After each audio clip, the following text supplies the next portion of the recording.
everybody, welcome back to Suck It Buttercup. About my interview last week, I was trying to do a talk with me on wireless, and it wasn't my fault. Today, I have with me a YouTuber, very popular YouTuber from across the pond, and an actual wheel through Scotland for refreshing change. Please say hello to Goodfellow. Hello. Pleased to be here. He's on a bit of a delay, so it takes. So are you. There we go. It's going to take him like about 2 seconds to respond. This is not my fault, I swear to God. All of these just seem to get messed up, and it's not my fault. It's technology. We've got a big ocean between us. It's technology. All right. Yeah, there's just a little distance between Canada and Scotland.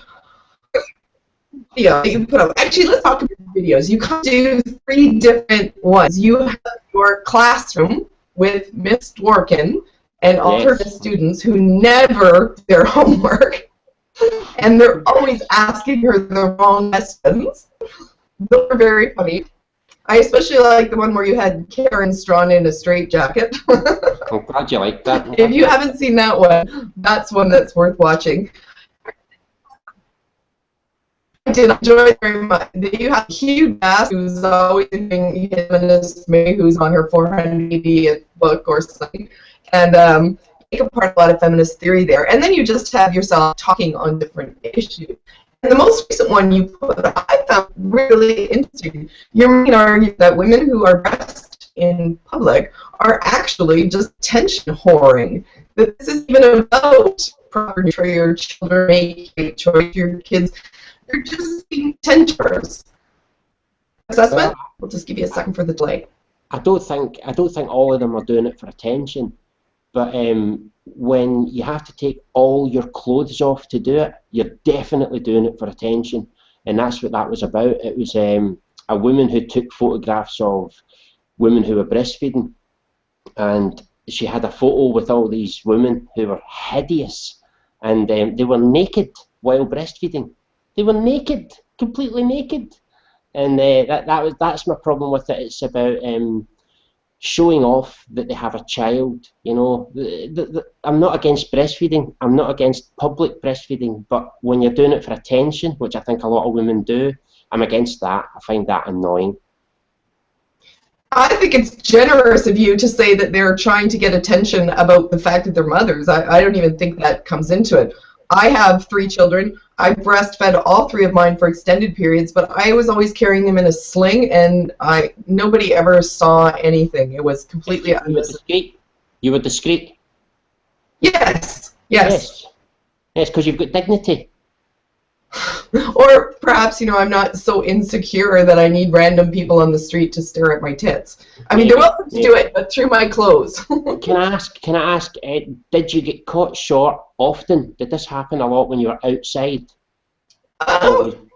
Relatively frequently, but it wasn't a problem because when a baby's in a sling strapped across you, it doesn't matter. Like, nothing shows at all. Mm-hmm. It's completely discreet. To anyone standing there, the baby just appears to be sleeping in this little sling. It was never an issue. The reason I made that video was because the woman in the article, she was saying that only men had a problem with it. And I put together all the comments from women who had a problem with it as well, because I wanted to show that it's not just men that have a problem with this, it's women as well, you know, and especially when the woman is taking all her clothes off, you know, it's just fucking weird. That's as simple as that. Yeah, they're taking something really natural and innocent and turning it into something vile. It's kind of like seeing people's ass cracks in the back of their jeans. Like, I don't want to see it. I don't care if you're male or female. I don't find that appealing. Please pull your damn pants up. And neither do I want, like, a full-on show for someone feeding their child. So I'd have to say I actually agree with you. I just never thought of it as being a fame whore. But what a good observation. Yeah, good catch. But see, when you were breastfeeding, right, did you take photos of it? Did I do what? Take photographs of it. No. Exactly. That's my point. Why would you do that? Only if you're an attention seeker would you do that. I've no idea.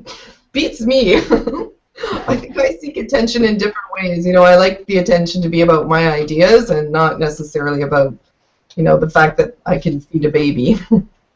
You do know that 75% of your viewers will say that they don't understand me. You do know that, right?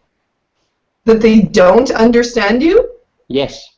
It happens all the time. Almost every time I do a hangout, I can't understand what he's saying. I guarantee it. Well, it's not so bad. I mean, you mean just because of your Scottish accent? Yes, yes. Ah, okay. Well, they need to meet some Welsh people, because I swear to God, they're just not even in English. I have difficulty with Welsh people, yes, sir. It's quite difficult. Okay, there's one line in one of your huge ass and Mary feminist videos that I really liked, and it's where she says that it's disrespectful of you to not find me attractive when she's trying to get that is so, there's so much truth in that. Talk about what you mean. What do you mean when you say that it's disrespectful that you don't find me attractive? It's just that men can't win when it comes to feminists. If we don't find women attractive, we're disrespecting them in some way. We're not appreciating their beauty, And if we do find them attractive, we're objectifying them and we're treating them like objects. We can't win. We just can't win. Yeah, I have to agree with that. And you know what? It's mostly women who objectify other women. I was reading this column over at Return of Kings, I think, where he was talking about the changing standards of what makes a beautiful woman. Like it physically changes throughout time, but these standards of what makes women beautiful come from other women. They don't come from men. What men find attractive really hasn't changed over time. And what's interesting about that is during this whole time, like say from 1900s till now, these changing silhouettes that are considered beautiful, what makes a man beautiful has never changed. Like women's expectations of men have not changed one bit. What women want from men is still a tall man with all of his hair, preferably ripped, and they want that triangle, right? The broad shoulders, narrow waist. That has never, ever changed. And it's such a good metaphor for the fact that women want all of these, their expectations for what they want out of life have changed dramatically, but they have still pinned men into this single role. This is what you're allowed to be, and this is what you're... If you look at an award ceremony like the Oscars or the Grammys, and look at all the men, and they're all dressed almost identical, black, dark suit, and yet all the women, none of them look the same. It's just very men. I think men have it quite easy, to be honest, when it comes to that. Sure, it's the ultimate objectification, though, don't you think? I mean, women will say that, this huge variety of choice that we have with clothing and with dress and with how we present ourselves is all a way of objectifying. But the fact that men have not changed, they're basically still just walking wallets. I mean, isn't that the ultimate objectification? It is, but then I suppose a man can choose not to give up his funds to a woman, Well, and a lot of men are choosing to do exactly that, simply because it's gotten so outrageous.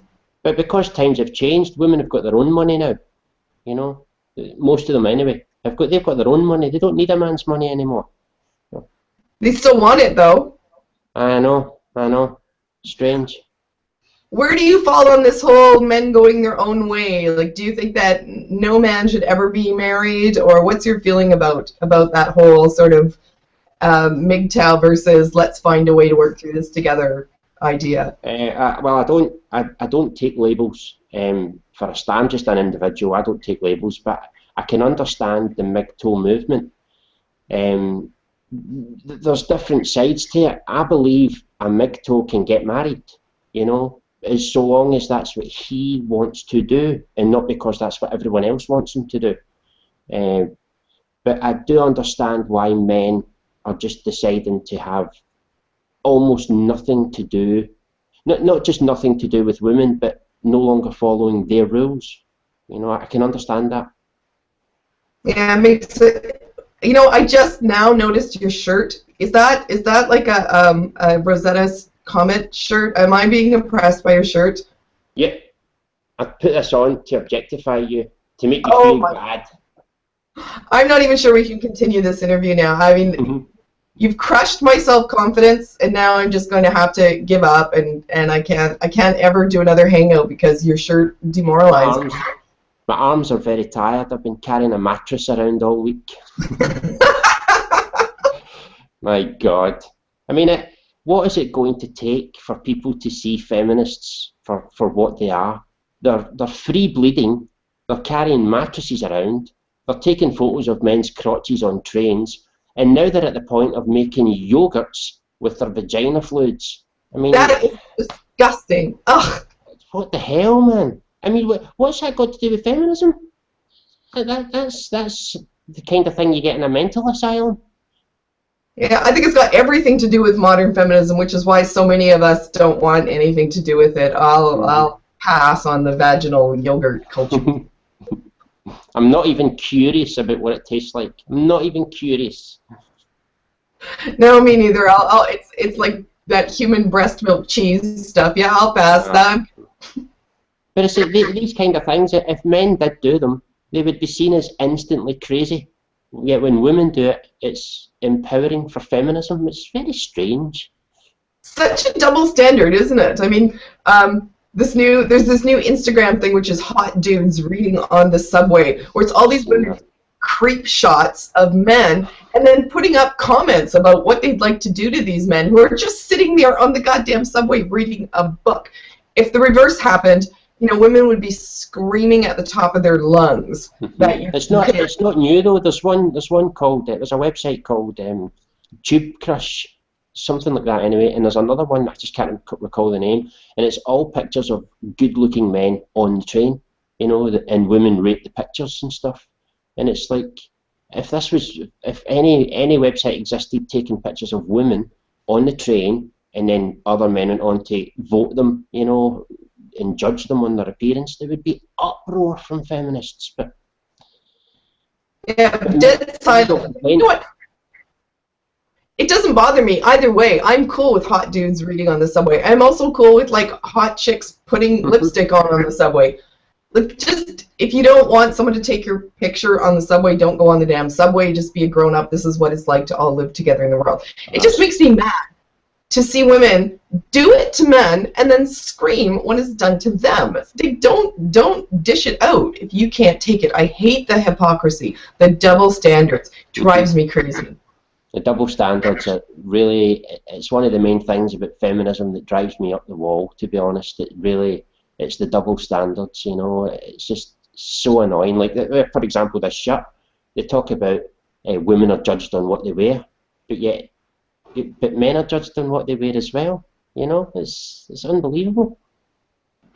Yeah, it's like they're blind. They don't see all of their privilege. I mean, I think that's one of the big arguments we get is, oh, well, you know, MRAs just don't even want to talk about male privilege. Sure, we'll talk about male privilege. Let's also talk about female privilege. Some of it's super trivial. I can wear my hair this long and work at any job I want. You try growing your hair out this long and see where you get, okay? Your appearance is controlled. So it's not a one-way street. Same with dress sense as well, especially in an office environment. A woman can wear anything she wants. A man can't. You know, a man can't turn up to work in his shorts. He's going to get sent back home. Yeah, really. And I can put my tits on display if I want to, and then scream at you for looking at them. So could you do that to give me an example? Well, maybe once the hangout's off the air.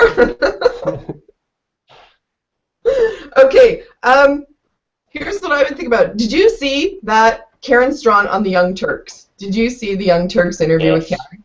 Yes. Was that not crazy? He was literally screaming at her.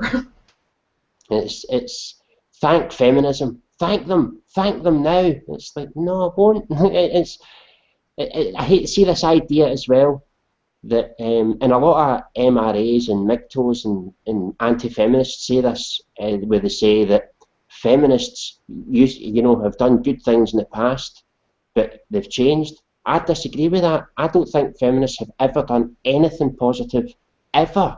And I really truly mean that. And the reason I say that is because they take the credit for the vote, right? They take credit for women getting the vote simply because they made a noise about it. Well, they made a lot of noise about sending young men to war with a white feather campaign, but they don't take credit for that, if you see what I mean. They blame the government for that. So it seems to me, there seems to be a way they go. It's like they've got a god and they've got a devil. The god is feminism, the devil is patriarchy. And no matter what the situation, if it's positive, that was because of feminism. If it's negative, that's patriarchy. And it's just they haven't done. I don't think they've done anything positive for women ever. Feminists. I say this all the time, and no feminist has ever been able to refute me on that. Well, I wouldn't go as far as saying that they've never done anything positive, because I look at, well, one of the big things is Roe versus Wade, right? The right to kill your unborn children. Whether you agree with that or not, I think that feminists can take credit for that decision. They like to take credit for the sexual revolution, which is bullshit, because it was all men who invented the birth control pill, and they invented it so that they could sell it and make money. It had nothing to do with revolutionizing women's lives. It had to do with making some pharmaceutical bucks. But women took that and they parlayed that into the Supreme Court decision, Roe versus Wade. And if you go back to 1983, you have prominent feminists saying, all right, women now have the right to choose parenthood. It's time for equality. It's time for us to give men the exact same right. So if that was the kind of feminism that existed today, I might even be behind it. I mean, I do think they take a lot of credit for stuff they did not do, but it was such a game changer to choose parenthood. And if they were still arguing for that right for men, I might be behind it, but they're not. They literally oppose equality and then say feminism just means equality. Regarding Roe versus Wade, I don't know all the details, but I hear that coming up a lot. But what was feminists' input in that? You know, I mean, I'm guessing that it was a case between two people, or was it two companies or something like that, and the Supreme Court made the decision. So where did feminists come in, and how do they get credit out of this? I think they put a lot of money into the campaign, into raising awareness for this woman who was known as Roe, to go ahead and challenge the Supreme Court and ask for the right to decide whether or not she had the right to terminate her pregnancy. So that anytime you get up into a Supreme Court decision, there's a lot of money involved behind it, and I think that they can take credit for throwing some financial resources behind it. I'm not an expert, but that would be the reason they paid for it. Sort of like when we throw money behind someone like Carnell Smith, who's challenging paternity fraud laws. When we try and bring attention for him, we can take credit for some of those laws changing, because we're really trying to get his message out there and trying to get money into his pockets to be able to make these challenges. It's tough. Lawyers cost a fortune, those bastards. Yes, true. Okay, say we give them that then, right? We give them the Roe v. Wade. Do you believe that if they didn't do that, that eventually it would have happened anyway? The right to abort your child would have happened anyway? Probably, yeah. But not then. It would have been a few years before that happened, I imagine, especially with the religious groups, because they'd have to fight them on it, I imagine. Yeah, I could see that. I mean, eventually you would have had a woman who was pregnant who didn't want the child, and a man who supported that decision, and he would have challenged. You know, he would have gotten a lot of men behind it. So I could see that. Like, maybe that would have happened anyway. There has been a big change in our culture, not necessarily for the better, but the idea of a lot of women going on into paid labor, which they do all the exact same things they did as a housewife. So it's kind of stupid. I'm not even sure that's a credit you want to take. But opening up the labor market, flooding the labor market with supply so that everyone's wages plummet. I mean, it's not necessarily a clever thing to do, but I think that feminists can probably take a lot of credit for that too. I mean, both the positive aspects of that and the destructive aspects of it. And there's a lot of destruction there, yeah.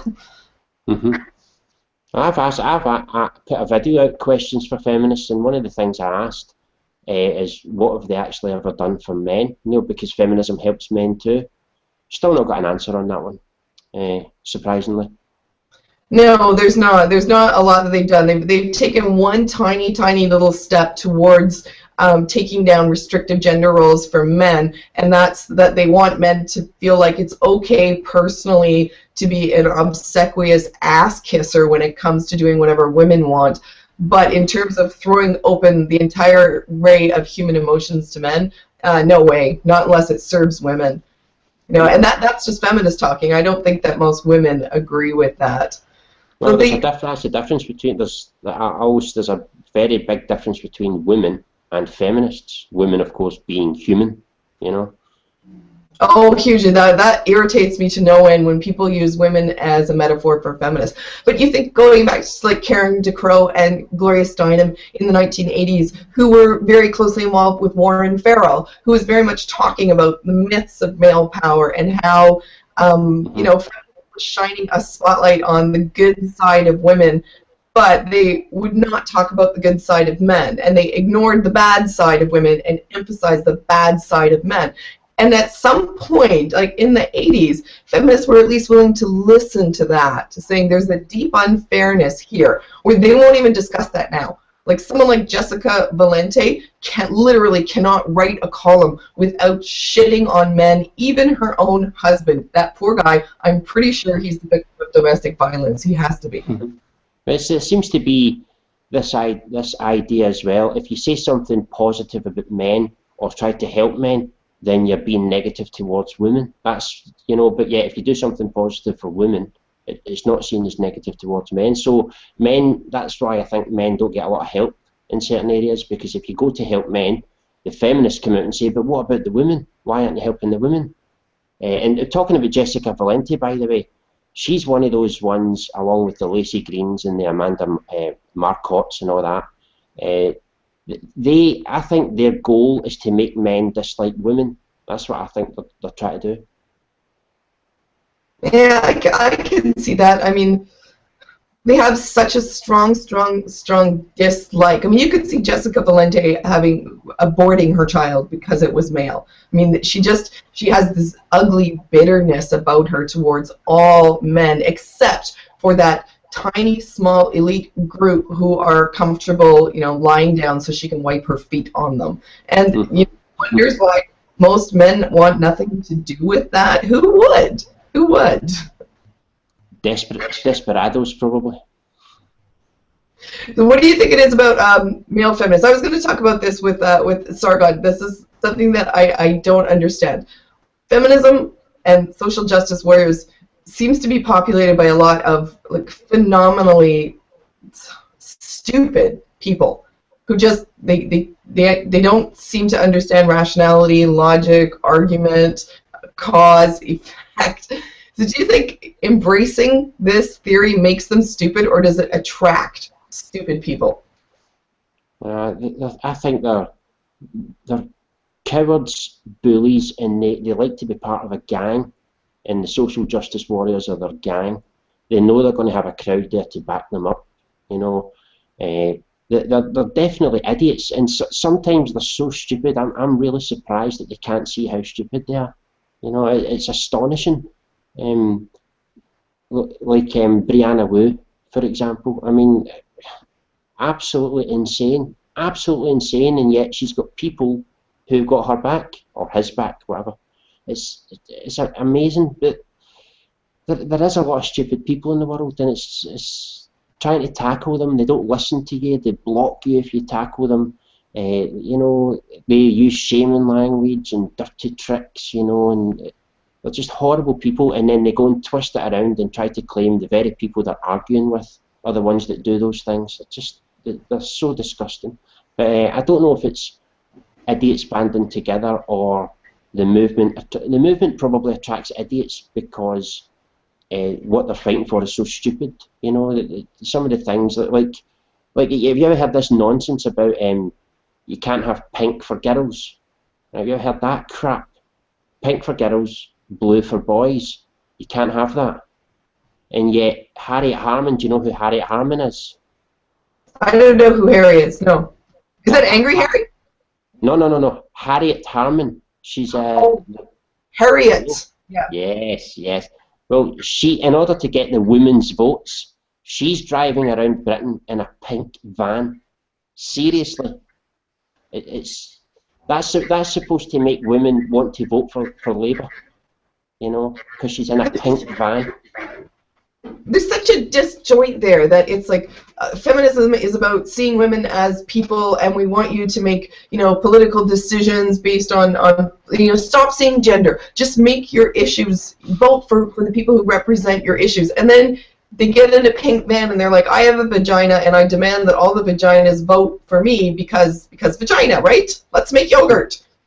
Yes, but she specifically said she wants to get the women's vote. I mean, imagine a politician said they want to go and get the man's vote. There would be uproar in a blue van. Wouldn't that be interesting, right? Drive around a blue van. I'm here to represent issues. Well, isn't that what Mike Buchanan's doing? I mean, he's not driving around a blue van, but he is saying we have some specific issues to deal with, and this party represents it. I mean, he's likely not going to be elected, but how interesting that he's at least in the national press drawing attention to this. And everyone attacks Mike. They're attacking Mike. Issues for men. What are you talking about? Shut up. Oh, Harriet and your pink van. Oh, that's great. Issues for women. This is wonderful. How do you not see, like, the schism there?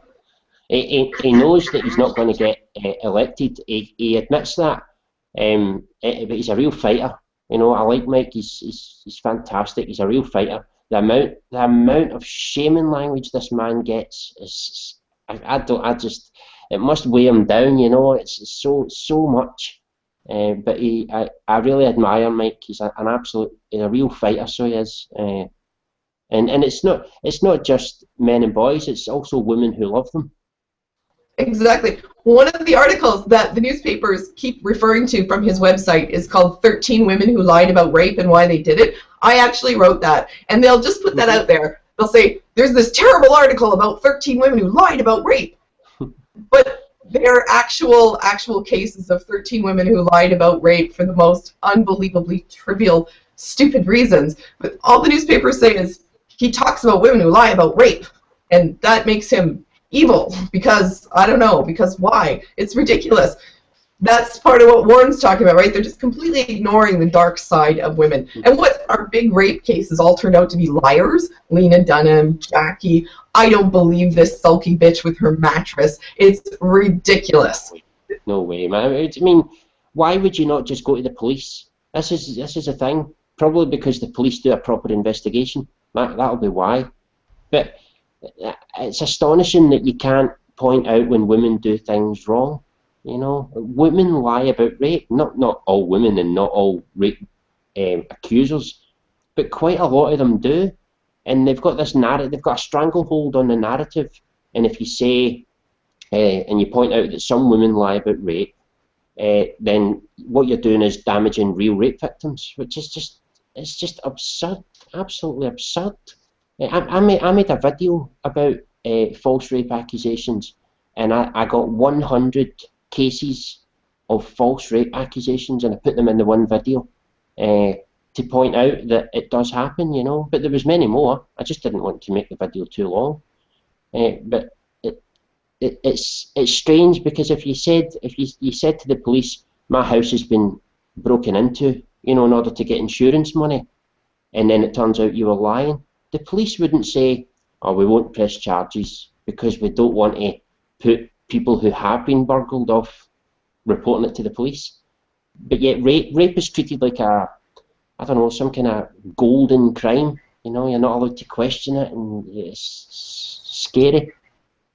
It's ridiculous, and feminists have created it. You talk about it a lot, especially in your Dworkin classroom, about how women have to be taught to be victims, and that's the primary function of women's studies, is to teach. You have to convince women. Come into your classroom, you know, they've gotten into college, they've gotten into university, their whole lives are in front of them, and now you have to teach them that they are the most oppressed people who ever lived. Poor, rich, white college girls. Nobody is more oppressed I made those videos specifically for young women who would be going to college. I want them to watch those videos. They won't, but I would like them to watch them, because I do believe that a lot of these women go into gender studies and they are innocent and they aren't, you know, they do have questions, but they're told, no, this is the way it is, you're a victim, you're a victim, you're a victim, and then they leave the class, they're a victim,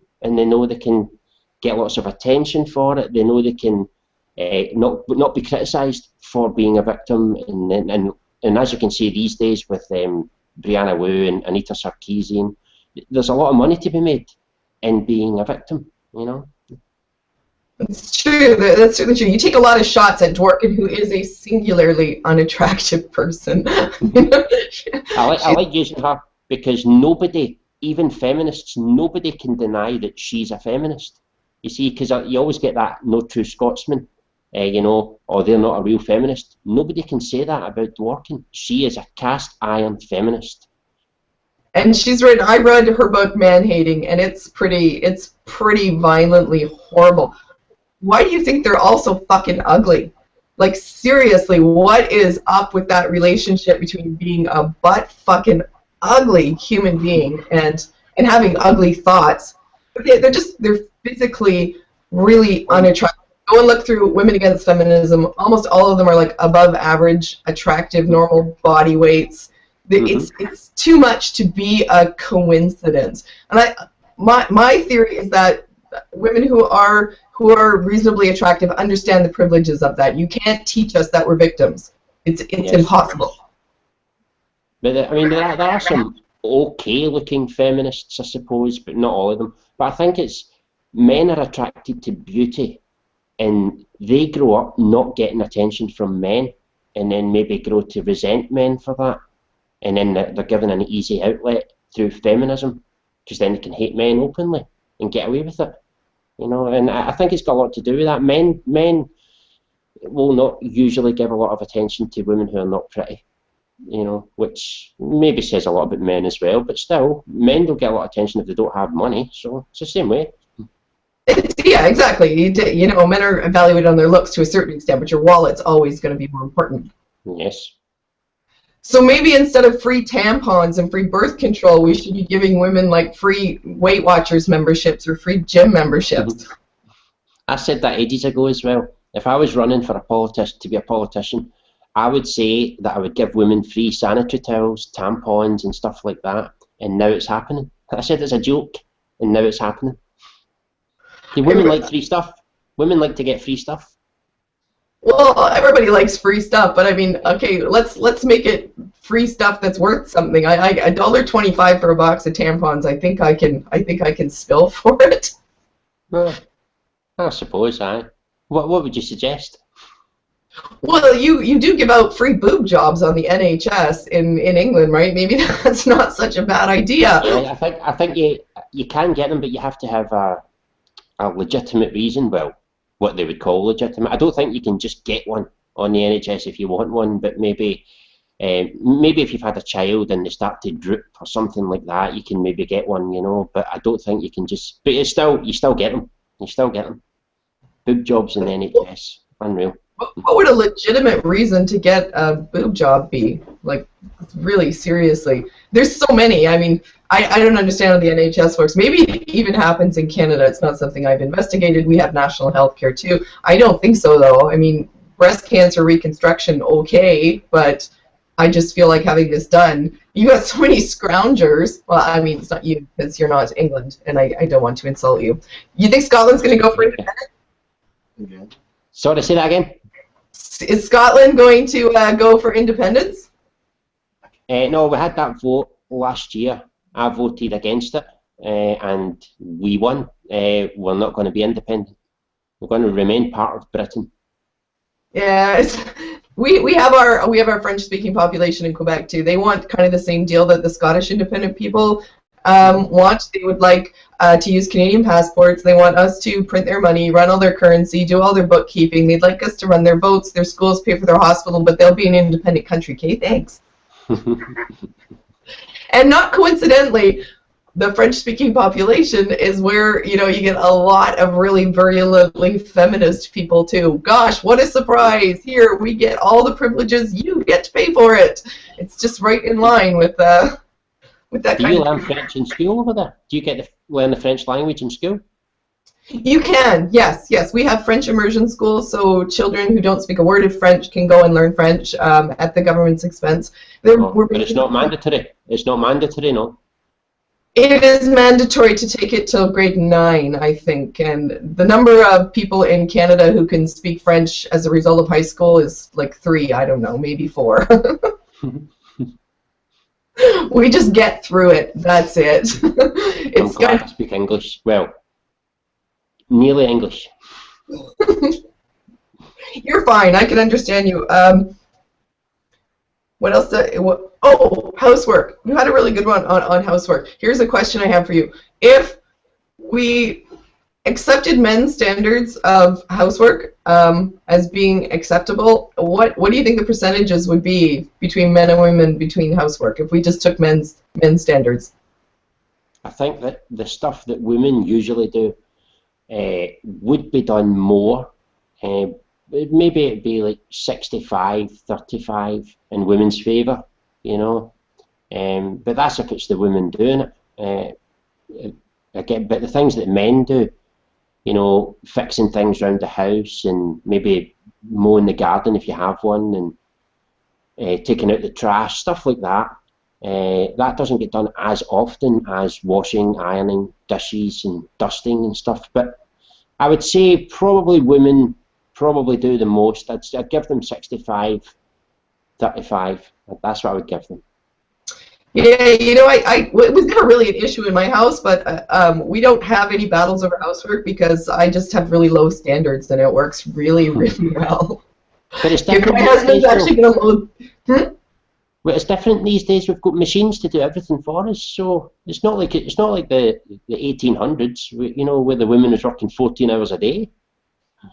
Yeah, no kidding. I grew up on a farm where we had to do far more work. But, if my husband's going to load the dishwasher, I don't stand over him and bitch at him about how he's doing it. I'm just glad he's doing it. Like, I don't care. As long as I'm not loading it, I'm cool with it. Mm-hmm. He's putting clothes in the washing machine. I'm not going to get in there and start pissing and moaning about how he's doing it. Try not to put the blacks and whites in the same one. Other than that, we're good. We're good. And hang up my yoga pants or they'll die. But other than that... So much of the battle between men and women seems to be women's belief that their standards are correct and everyone else has to meet them. There's something I think feminists can take credit for getting out into culture this idea that whatever women do is automatically better, and if men don't hit women's standards, they're wrong. And it's as if it applies to all women as well. I mean, there's a lot of women who don't take care of the house, they'll sit and watch TV all day, or they'll sit on Facebook all day, but they'll still share memes on Facebook that say women do all the housework, and it bloody annoy me, so they do, man. It's funny. I knew this one guy. He was delightful. We really got along, but he was military and he was fucking psycho about keeping his house clean. That was not possible. Our fight would have been the opposite way, where he wanted the socks folded in smiles, kind of thing. Now, is he doing it though? Sorry. Wait, is he doing it though, or is he expecting you to do it? He was just expecting me to meet those standards. Yeah, well, it was never that close. It was just clear that, even going into his house for dinner or something, the shoes needed to be lined up perfectly beside the door, and I just kicked them off, so that just would not have worked. But definitely there are some men who are fussier than women, for sure. But generally speaking, I would say women get this Martha Stewart craziness in their head, right? The house has to look perfect. It has to be beautiful all the time. It's not going to work. Lower your standards. Who cares if there's an empty pizza box sitting on the counter? Whatever, just leave it there. You can throw it out tomorrow. It's fine. There's a lot of women who have maids or cleaners, and they'll clean the house before they come round to do their job. Because it's all about appearance. Yeah, that would not be a problem for me if I could have a maid. That poor woman would be working. Oh, she's a woman. Sexist. Oh, you're right. Got me. I could totally hire a man as a maid. Absolutely. He'd probably do a better job, actually, because any man working as a maid is probably there because he really likes things to be clean and orderly. Okay, you said in one of your videos that women like to blame men for their failures, like for not being a CEO. Why is not being a CEO a failure? Why are the standards so high all of a sudden? What's wrong with just being a part-time hairdresser and raising your kids and being a garbage man?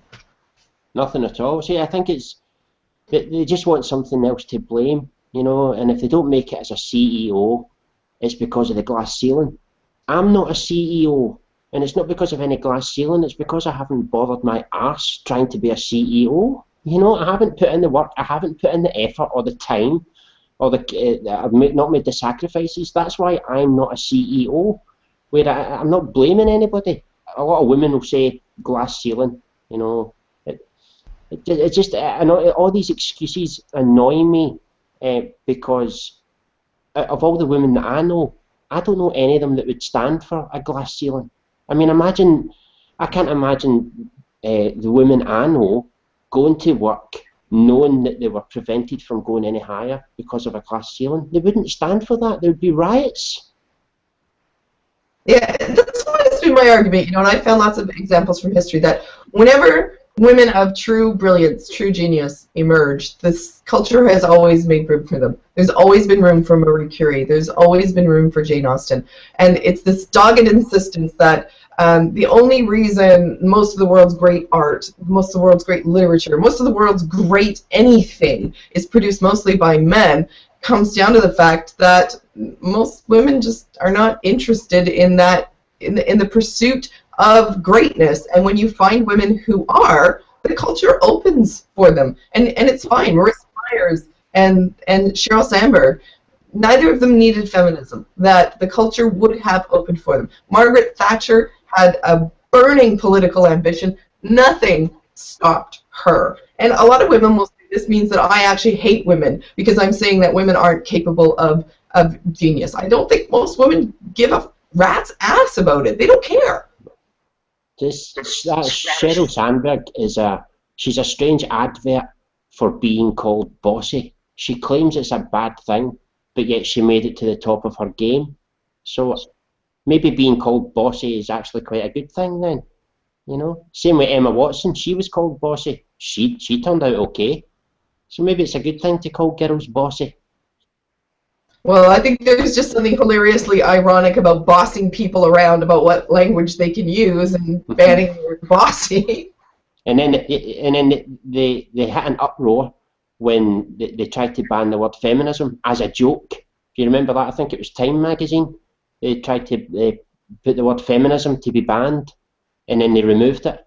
Yeah, I don't think it was a joke. I think people were serious. They were like, we are fucking sick of this shit. Like, enough already. There's this really powerful group of media feminists. The vast majority of women don't want anything to do with them. The vast majority of men don't want anything to do with them.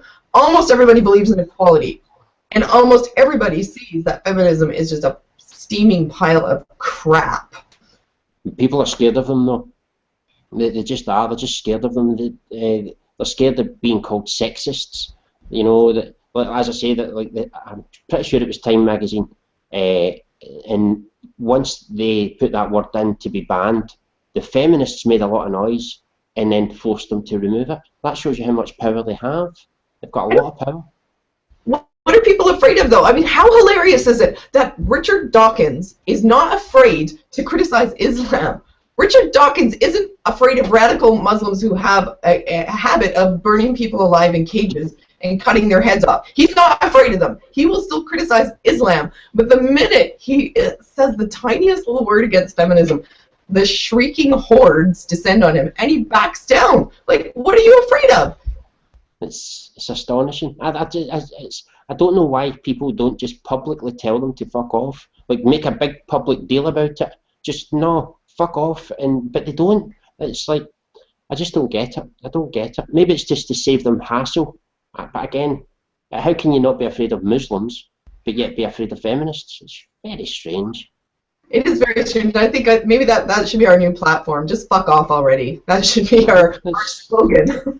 Well, if I was Mr. Taylor, the scientist who wore this shirt, right, and they said to me, "Oh, you know, a lot of feminists are upset," I would have simply said, "Fuck off. Let's talk about the mission again." You know, I wouldn't have given them the time of day, but yet he buckled and gave in. Why? Why do people give in to these horrors? I have no idea. It has to do with the power the media has. I think it comes right down to that. So, you know, us, the citizen journalists out there like A Voice for Men and the citizen journalists who are making YouTube videos, we are playing a really, really important role in changing that cultural dialogue, that narrative. And that's sort of why I was disappointed in the whole men going their own way schism, because I think there's some really, really powerful personalities in there that, had we thrown our weight behind those people, we could have had a shot at breaking, you know, breaking some of those voices out into the bigger media.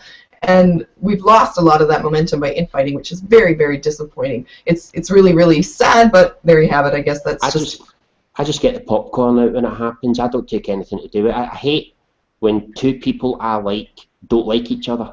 It's very annoying. Oh, it's really annoying. I just get the popcorn and don't take anything to do with it. But the infighting doesn't help anybody. No, it doesn't. We have to be united to challenge this unbelievable, you know, this unbelievably powerful voice where ISIS is preferable to pissing off Amanda Marcotte. Like, seriously? Why does she have power at all? Feminists do a lot of infighting.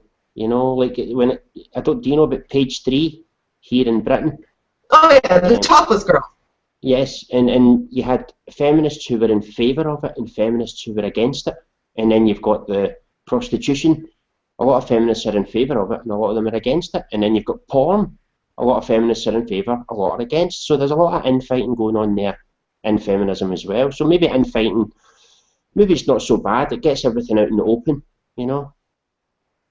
Yeah, I guess so. I mean, a lot of the sex negative feminists have gotten shot down because the whole empowered sluthood dialogue, which is so destructive to women, in my opinion. Especially, I mean, if that genuinely is who you are in your heart, you really, really enjoy just blowing random strangers behind garbage dumpsters, have at it. But to tell women the empowering thing to is so. This is where rape culture comes from, right? You have all these feminists proclaiming that sluttiness is empowering and fantastic, and these women wake up the next morning and they're like, no, that wasn't empowering. In fact, I'm pretty sure he must have raped me. The only way for me to cope with this is to decide it was against my will. I think a lot of rape culture comes from that. What do you think about that? Well, I remember arguing with a woman, and she was talking about rape culture, and I was saying that the way feminists demonise men, you know, by saying that teach men not to rape, that's demonising men as default rapists. And she said, no, they don't do that. And I said, well, why don't you check your local slut walk and you'll see that they do that. She then came back to me and said, oh, well, there's no need for that kind of language. If you're going to go there, I'm not going to have this discussion with you. She hadn't even heard of slut walks before. She thought I'd made the term up to attack feminists. I said, no, feminists came up with this themselves. They call themselves sluts and go on walks telling men not to rape. And they always, I think that most feminists, not all of them, but most of them have rape fantasies. I know that may sound harsh, but it's only because that's all they ever talk about. It's very strange. I don't think it's strange at all. I mean, it's a staple of romance novels, right? I made a video about this, about rape fantasy culture, that there's something psychologically pleasing about walking through your day. I mean, when Miss Dworkin in your videos makes jokes about how she walks out and people, men are always fantasizing about molesting her and raping her. I think there's a lot of truth to that there's something very titillating about believing that the world is filled with men who are so overcome with their need to fuck you that they're willing to, risk going to jail for the rest of their lives. Like that makes you pretty spectacular, especially when you look like Andrea Dworkin. That's a powerful fantasy. And it would make it would make a genuine rape culture where rape was accepted a good thing. It'd be something they would want, you know, because if men could just rape and boast about it, you know, that would be a dream come true for a lot of these feminists, I think. Oh, for sure. I mean, if you rape a character or beat up a character in a video game, that's misogyny. You can't rape a character in any video game. There's no video game where you rape anyone. Maybe in Oh. Japan, but not here. Okay, well, obviously our developers have a little catch up to do, because you should be able to rape people in video games. Why the fuck not? You can rape them in books. You can rape them in the movie theater, and that movie opens on Valentine's Day as a celebration of romance. Like 50 million women enjoyed multiple rapes on Valentine's Day, because it's all about, it's the fact that women are the protagonists, right? No, we're the ones who are writing the rape story. If you write your own rape story, that makes you bad. That makes you negative. You're not allowed to do that. It's ridiculous. This is just straight up thought policing, thought control. Gamergate is all about women trying to police men's sexuality and tell them what's allowed, as they're doing the exact same thing at the exact same time, just in a different medium. And that's the kind of hypocrisy. I'm like, how does this happen? How do they have this power? It seems to be the power of ridicule. I mean, they can ridicule someone. They can get in touch with your employers. That person's a misogynist. He advocates for rape, stuff like that. You know, they take all your words out of context. If anybody does that with me, I would be in deep trouble, because some of the things I say as a joke, you know, if it was taken out of context, I could be in serious trouble. But this is the games they play. It seems to be the power of ridicule for people. They're scared to be ridiculed, so they just give in. Just give them what they want. You know, just thinking about rape culture. Your rape culture. This is where rape is accepted. Nobody calls rapists rapists. You actually can get high-fived if you rape people. We actually do live in a rape culture, because how many women have asked for consent from men? If you do not have affirmative consent, that's rape, right? How many women rape men, coerce sex, for unwanted sexual attention, such as hot dudes reading on the subway? So, ironically, we do live in a rape culture, and it's where men are the ones who are victimized by this, but they're actually grown up, so they're not really victims of this. Some of the earlier feminists, quite a lot of them actually, said that the destruction of the family was one of their main goals. And I think rape culture has got a lot to do with that, because they're scaring men away from women, because men don't want to be falsely accused of rape. And they're scaring women away from men because they think they're all rapists. You know, and then how are we going to have any families if men and women don't want to be with each other out of fear? You know, but there's definitely scaring men. There's a lot of men, especially in college, who don't want to go near women, because all that woman has to do is say, I don't remember, and that man is then a rapist. That's all she has to say. I don't remember. I remember giving consent, and the man's a rapist.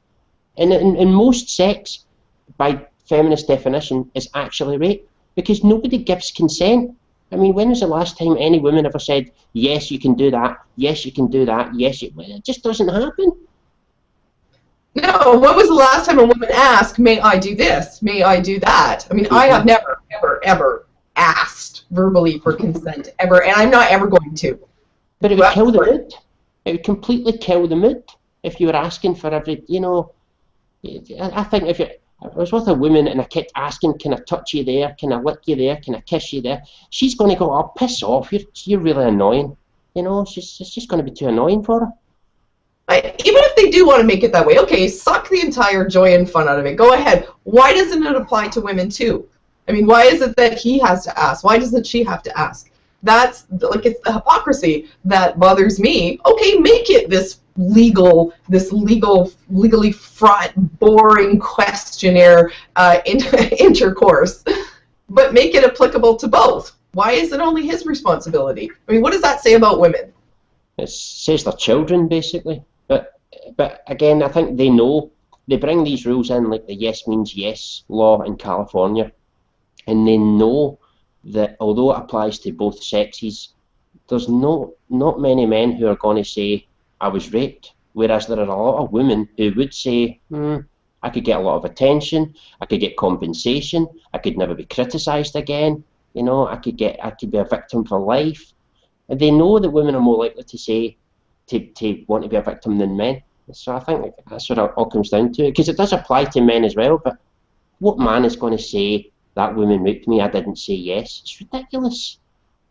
I would like to see a couple guys do it, though, just to show that this is a double-edged sword, and it's time for women to fall on it the same way that they've been using it as a weapon. Fall on it.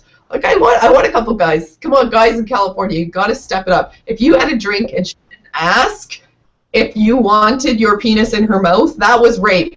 Down to the police station. Go report her. She did not request permission. But even if she did ask, all the man has to do is say, I don't remember, because I was too drunk. And there you go, too drunk to consent. That's what happened to Ched Evans, the footballer, here in Britain, where he had sex with a woman and his friend had sex with the same woman in a hotel room. He got charged with rape and his friend didn't. And the reason they got charged with rape is because the woman said, I don't remember, and therefore that meant she couldn't consent, and he was charged with rape. So why wasn't the second guy? The second guy, no, it's a very strange case. I think it was because Ched Evans is more famous than the other guy, and it was basically a case to highlight rape as an issue in Britain. It's a terrible case, and he's appealing it right now.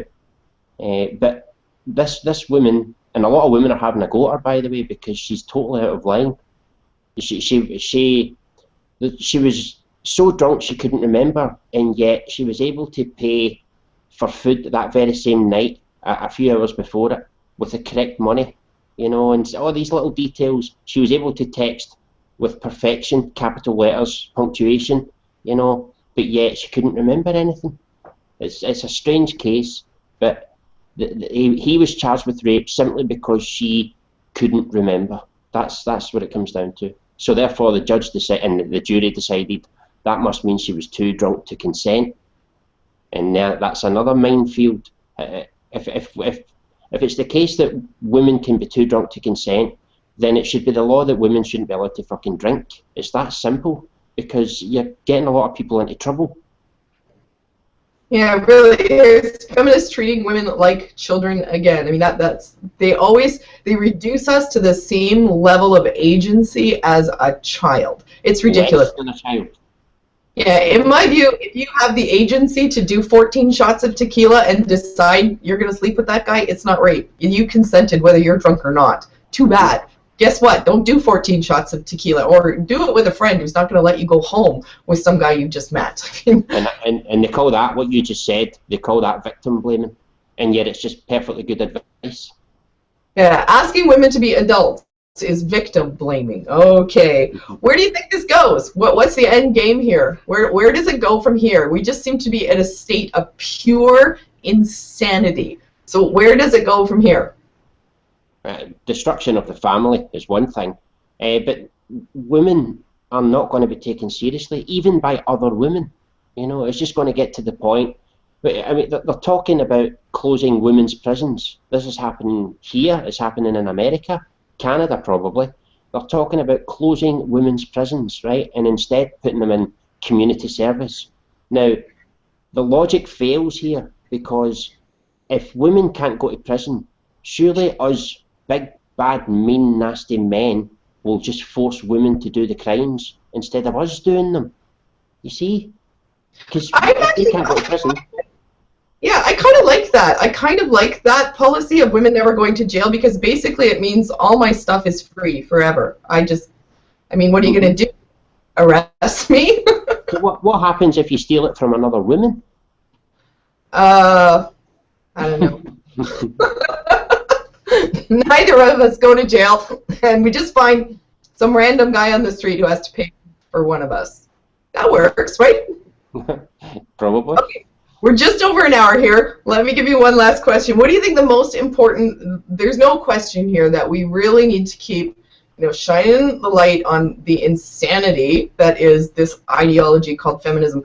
What do you think the most important things that we can do as, just private citizens making our views known? What's the most important thing we can do to bring this about? Well, we've all got different styles, but don't be afraid of them. No matter what they do, don't be afraid of them. I choose to mock them and just constantly make fun of them. That's my tactic anyway. Some others are different. Others take a different road, are more serious, like Mike Buchanan, for example. He's probably one of the most serious.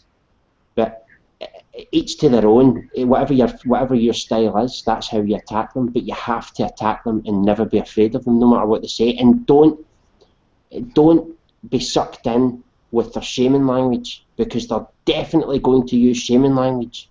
Just embrace it and enjoy it, and laugh at it, but don't ever let them get to you with the shaming language, because that's what they're going to do. They'll keep trying. But me, I choose to mock them, along with a lot of others. But fight. Just keep fighting, no matter how you do it. As a private citizen, don't let people away with things in general conversation. If somebody says blah blah blah, oh no, men shouldn't hit women, I don't stay silent when I hear somebody saying that, because I'll say no, why shouldn't we hold women to the same standards? And I'll question them on it. It's a bit at a time, a wee bit at a time, drip, and eventually, more people will understand and they'll speak up, and but just don't be as bad as them. Well, that should be easy. They're pretty bad, so we'd have to work hard to be as bad as them. Out of curiosity, do you have a video talking about shaming language, like the most common tactics that are out there? And I've actually got a gender studies video specifically about shaming language, and it's the video that I made that video, and I just post that to whenever anyone uses shaming language on me. I just send them a link to that video and say thanks for taking my class, and then let them watch the video. It saves me explaining over and over again why they do it. I know why they're doing it. But yes, my gender studies shaming language video, that's the one I made specifically for that. Okay, fantastic. Thank you so much for joining me. For those of you who are not familiar with Goodfella, please go to his YouTube channel, watch a few. His ones with Miss Dworkin are absolutely hilarious, as are the huge ass ones. Subscribe to his channel. And thank you for joining me, and we'll see you next week. I'm not sure who my guest is going to be, but it'll be someone. I'll round someone up. And we'll be back for another Suck It Up Buttercup. Thank you so much for joining me, Goodfella. Thank you very much for having me. It was great fun. Thank you.